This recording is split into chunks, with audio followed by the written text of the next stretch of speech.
Thank you for setting this opportunity.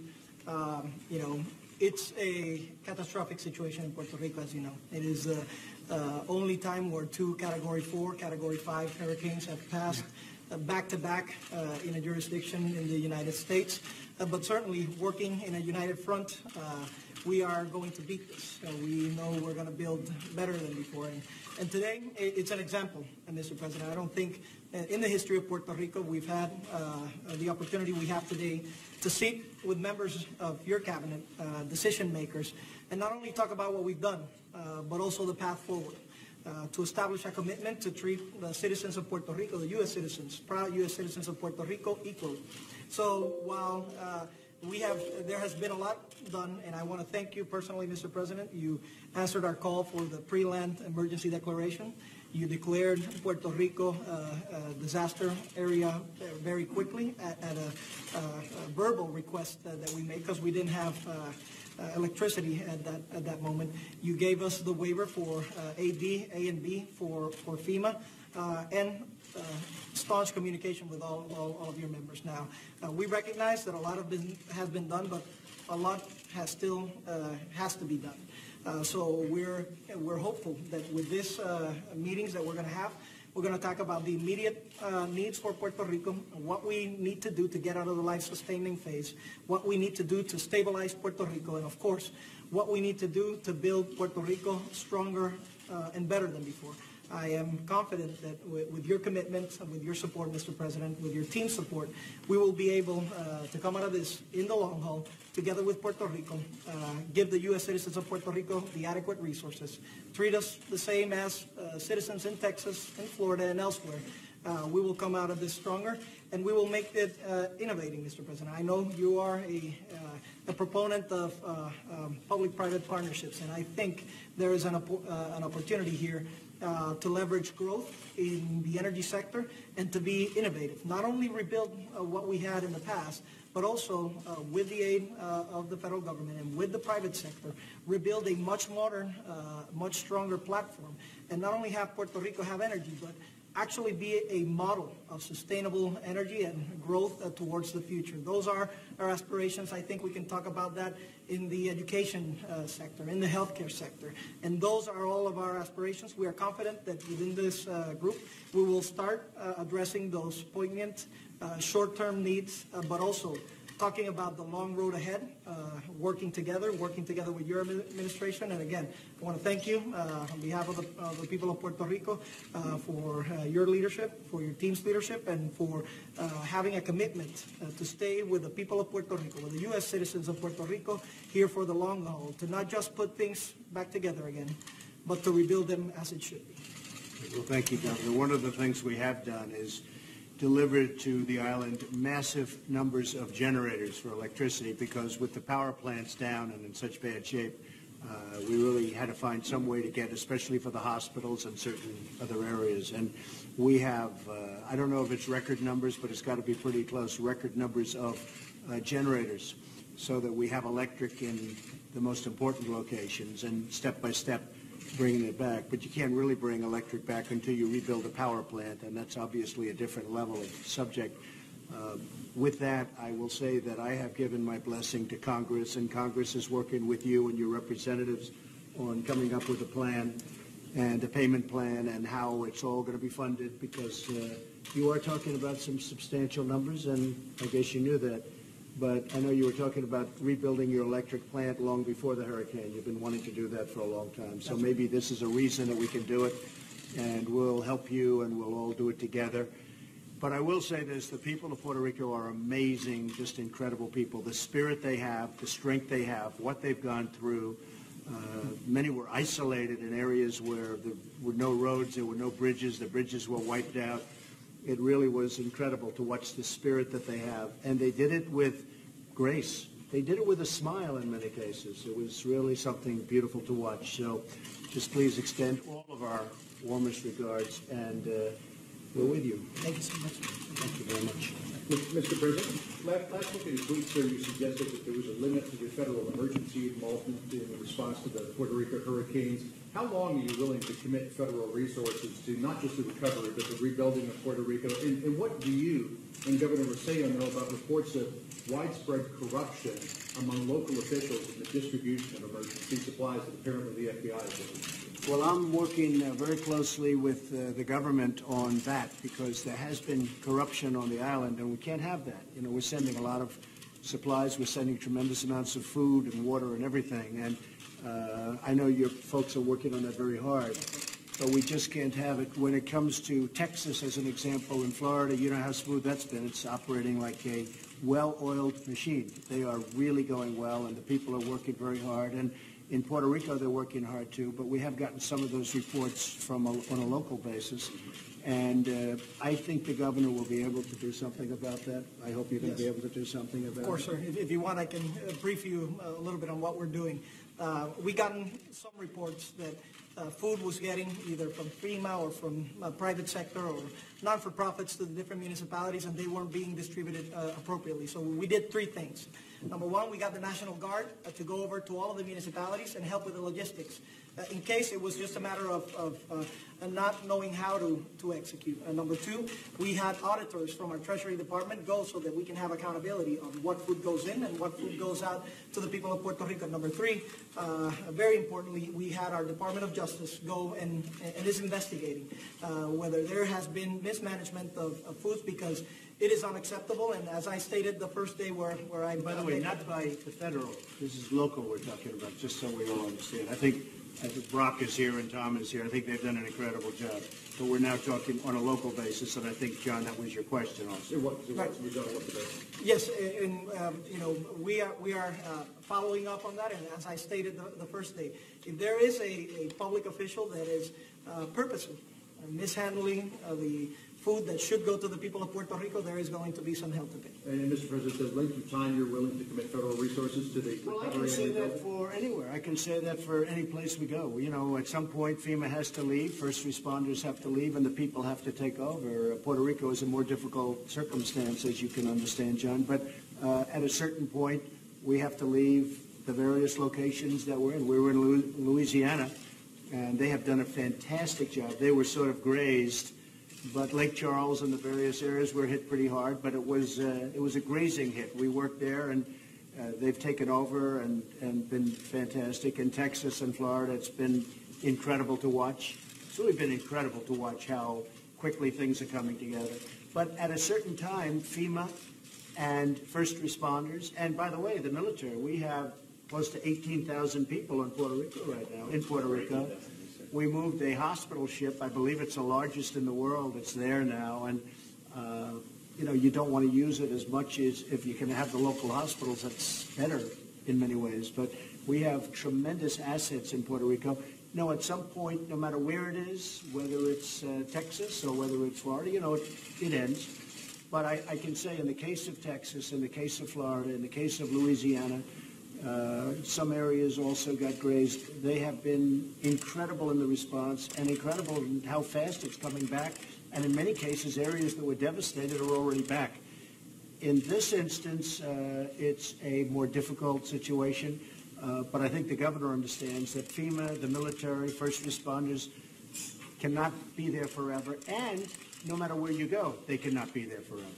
If I may just briefly add to that, that is the importance of the short-term and long-term packages that will be in Congress, right? We're going to need some resources. Of course, FEMA is there for the initial response. There is some rebuilding to go through. So that's why, you know, we're thankful to the President for supporting these petitions to Congress so that we can get the resources, liquidity, to kickstart the economy, and, of course, the long-term rebuilding process. And this is very important. You know, the President has been clear on stating that you know, no U.S. citizen will be left behind. We will be working, and this is the way we work towards making a better America and a better Puerto Rico. Gobernador, ¿está usted satisfecho con la respuesta? You have areas in Puerto Rico where we literally had to, and still have to, but it's getting less and less, deliver food and supplies by helicopter because the roads have been wiped out and the bridges have been wiped out. There's no way to get there except by helicopter. And those are difficult situations, and we're working with the governor and with the folks on getting it taken care of. But we are literally delivering supplies dropped by helicopter. And with that being said, I have to also say our military and our first responders and Brock Long and FEMA and Tom, the job they've done has been incredible. But we are delivering very essential supplies by helicopter because there's no way to get to the area of the island. And the folks have done an incredible job. Brock, would you like to say something? So every day we continue. Right now the focus is on restoring essential services. We've stabilized a lot of the emergency power needs of hospitals, and we're starting to focus and work with the governor today on rebuilding the power grids going forward, as well as water treatment, wastewater, roadway systems. So we're going to continue to support the governor. We're looking at trying to specifically restore the essential power or the essential functions to 6 major municipalities within Puerto Rico that service about 80% of the population, starting there and then working our way out. So the traditional recovery is going to require a solution far greater than what FEMA typically puts down, but that's why we're here today working with Governor Rossello and the President and all of the cabinet members to figure out what the best way forward is for the longer term solutions. There's never been a situation where power and energy have been so devastated. Never. Where you don't have a power plant. Because power plants, you don't fix them up in, we're not just putting a pole up in the street. Like in Texas where you put up the poles, and in Florida actually you had a lot of underground wire, which is great. It'd be wonderful if you could have underground wire. It makes it a lot better in these storms. But, there's never been a situation where the energy and the power has been totally destroyed. And part of the problem is that it was pretty well destroyed before the storm, and we're working together to get that back up, but also to make it long-term.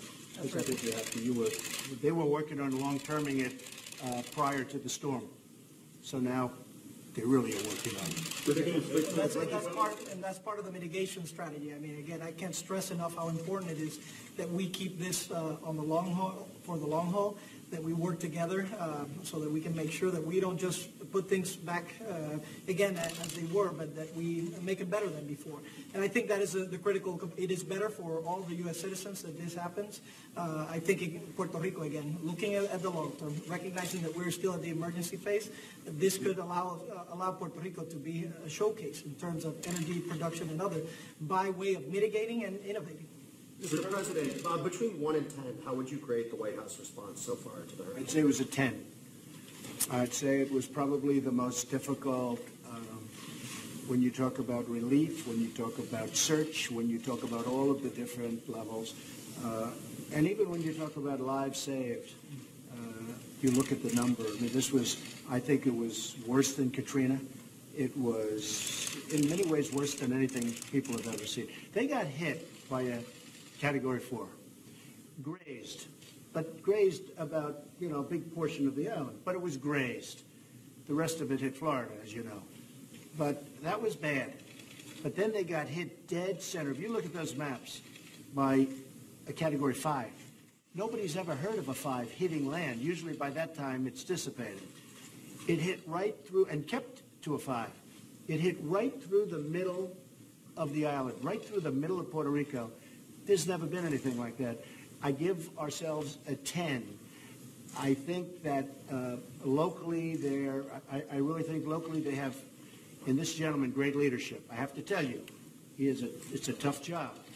But we have provided so much, so fast. We were actually there before the storm hit. We were there before the first one, before the Category 4 hit. Brock and the military and a lot of people were there before the storm. We had the Coast Guard waiting for the storm, just outside the storm, and following the storm in. Many lives saved. The Coast Guard in Texas saved 16,000 lives. The Coast Guard is incredible, the job they've done.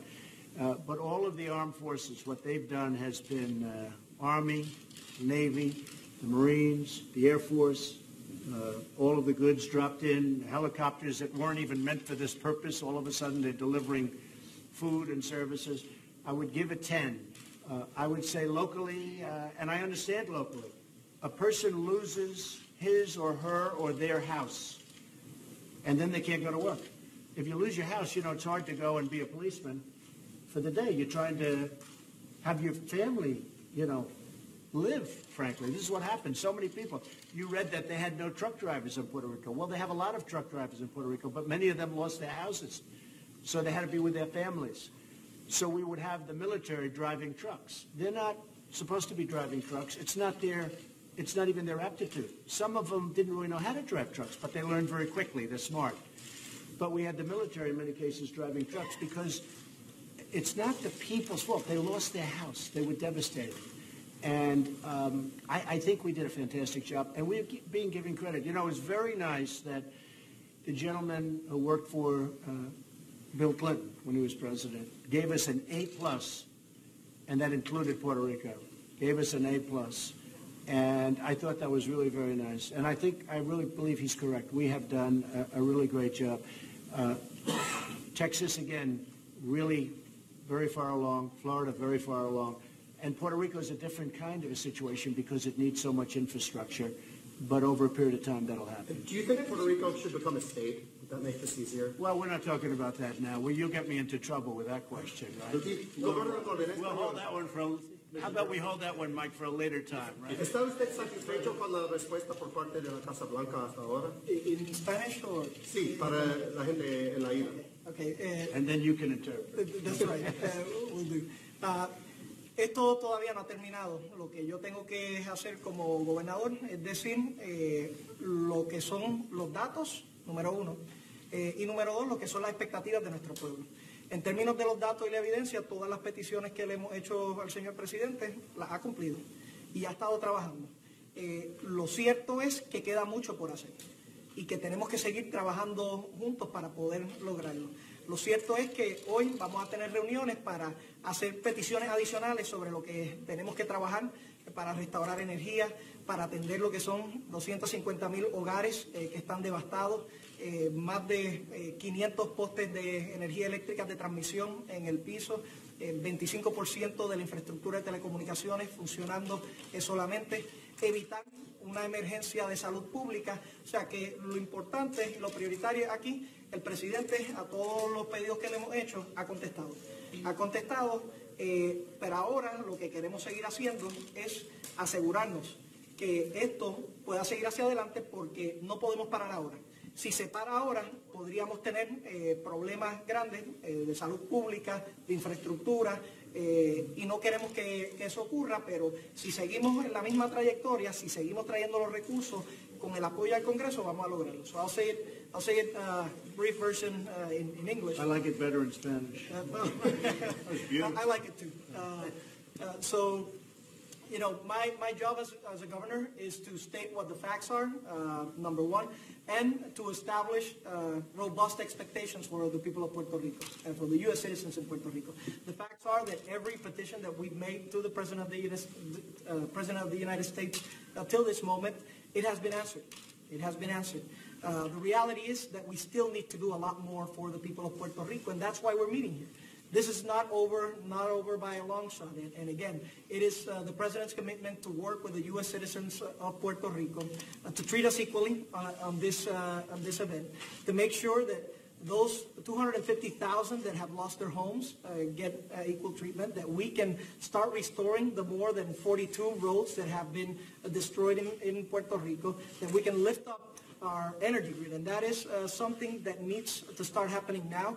And I petition the Corps of Engineers, I petition FEMA and our Power Authority to work together so that we can be aggressive, that we can get results for the people of Puerto Rico in restoring energy as soon as possible while keeping an eye on having the opportunity to have a better system for Puerto Rico. This is, you know, Mr. President, in the United States has been characterized for taking extraordinary measures in extraordinary times. These are extraordinary times in Puerto Rico. Therefore, these are extraordinary times in the United States. Would you also rate the response predictions for the budget vote this afternoon, sir? I think we'll be successful tonight. It'll be possibly sometime in the morning, maybe sooner. I think we have the votes for the budget, which will be phase one of our massive tax cuts and reform. But I think we'll be successful tonight with respect to the budget. I think you probably know you can count the votes maybe better than most people. But I think I think we have the votes, and frankly, I think we have the votes for the tax cuts, which will follow fairly shortly thereafter. So we'll see what happens. But I will tell you, our country needs tax cuts. I mean, these are examples when you look at what we just went through with Texas and Florida and Louisiana and Puerto Rico and Virgin Islands. You look at, we need growth. We need people who are going to be pouring into our country. And we have that now. We're starting to have that. We're starting to have that even on the prospect of tax cuts. We have companies, you saw last week, car company, massive improvements and expansions, and in some cases, brand new plants. They're coming in. Foxconn is building as you know, they make the Apple iPhones and more. They're going to build a fantastic plant. I think it's going to be in the state of Wisconsin, and hopefully it's going to be there. We've been showing that land. It's a beautiful piece of land. I hope they like it, but that'll be one of the biggest in the country. I think Apple's going to be building some very, very big plants. People are starting to say, hey, this is where we want to be. And you see the stock market. We hit an all-time high yesterday, and I think we've hit it about 49 times, Mike. So we're really doing well. But we can do something very, very spectacular if we're given the tax cuts. We're one of the highest tax nations in the world. You look at our taxes compared to other competitive nations or competitor nations, because I think nothing's competitive with this, but I'm a little biased, but that's the way it is. But you look at how high we pay and how much we pay, and our companies, they leave because the taxes are so high. If we get this done, it will be historic. It will be bigger than any plan ever approved or ever. It will be the biggest tax cuts in the history of our country. And I can tell you, we have tremendous support for this. So the budget is going probably fairly late tonight. They'll be working late tonight. Could be one of those morning calls that you'll be watching your television at 3 o'clock in the morning. And it could be sooner than that. But I think we have the votes. And right after the budget, we start with the vote on, as you know, on the tax cuts.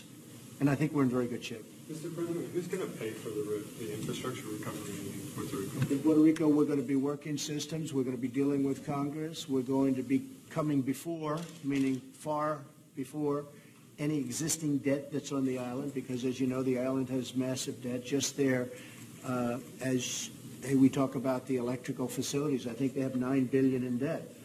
Well, any debt that's put in will be coming before that debt. We want to make sure that we put in debt and that debt is absolutely protected. In addition to that, we're providing tremendous relief and services right now, and we'll continue to provide that for a period of time. And then a new group will come in, and the new group will be more building-oriented when things are perfect. So, but we do have to come before the existing debt. They have, I guess, by some counts, $120 billion if you add everything, probably about $120 billion. Certainly any money that's put in by people, whether it's public or private, they're going to want to come in first position. And that's very important. I think the governor understands that. I would imagine pretty much everyone understands that in Puerto Rico. So no bailout for bondholders? No, we're helping right now. We're helping a lot. This is costing a lot of money, having FEMA, having the military, having the first responders. And we're doing that because we have an obligation to Puerto Rico, to humanity. We have an obligation to ourselves. We want to continue to do a great job on that, and we're doing it. No, but at some point there's going to have to be reconstruction. And again, the biggest thing is the power plants. But there's going to have to be, it's pretty bad when you have to say power plants are almost coming before bridges. But you have power plants that are needed, you have bridges that are needed, and you have roadways that are needed. That's something you don't see when you go into areas hit by hurricanes or disaster of almost any kind. Mr. President, how much longer before electricity is going to the island? Excuse me? How much longer before electricity is going? Well, it's a very, very good question, actually. As you know, we have much of the electric is done by generators that have been brought to the island and in massive numbers, as I said before. The plant itself is going to take a while. We have to build a brand new plant. Or we have to do essentially a renovation that's so large it's going to be like a brand new plant, one or the other. We're looking at both right now. But there's never been a case where power plants were gone. So this isn't just like, as I said, I don't want to just fix poles. You can't just fix the poles. There's never been a case where power plants were gone. So it's going to be a period of time before the electric is restored. Governor, between 1 and 10, how do you grade the White House response? As I said, the president has answered all of our petitions, and this is still ongoing. So we expect that that'll continue. We're being, very diligent, giving all of the data. And what we want to do, and I sort of want to circle this. This is a storm-centric approach to what happens. There was a massive devastation and catastrophe in Puerto Rico, and our response should be to that. And that's why, the first responder effort was there. That's why the stabilization effort is there. That's why we set some very aggressive milestones to restore energy in Puerto Rico, to have about 30% of the energy by the end of the month, by the middle of next month about 50%, and so on, because we want to make sure that people have that knowledge of where we're going to go, that they can stay in Puerto Rico and they can be part of the rebuilding process. What's going to keep the people there, what's going to keep this going, is knowing that we have the backing of the White House, and knowing that we're going to have the backing of Congress, so that we can have the resources appropriate to attend to the storm and then be smart about it, be innovative, and restore Puerto Rico to a better position than before. Leveraging other stakeholders, private stakeholders, non-for-profits, people that want to innovate.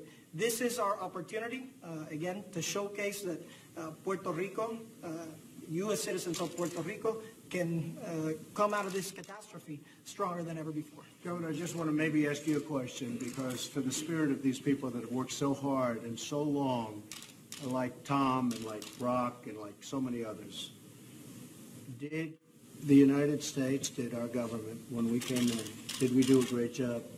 Military, first responders, FEMA, did we do a great job? You responded immediately, sir, and you did so. Tom and Brock, they have been on the phone with me essentially every day since the disaster. We recognize that there are some logistical limitations that we have in Puerto Rico. We didn't have the ports open for a couple of days. We didn't have the airports working full capacity until about a day or two ago. So that was always a rate-limiting step. But if you consider that we've gone, even with those obstacles, we've gotten about 15,000 DOD personnel in Puerto Rico, about 2,000 FEMA personnel, HHS, and others. The response is there. Do we need to do a lot more? Of course we do. And I think everybody over here recognizes there's a lot of work to be done in Puerto Rico. But with your leadership, sir, and with everybody over here, we're committed to achieving that in the long run. In the last 50 days, though, to put this into context for America, from the Virgin Islands to California, we've been working in 20 different states, disasters in 20 different states.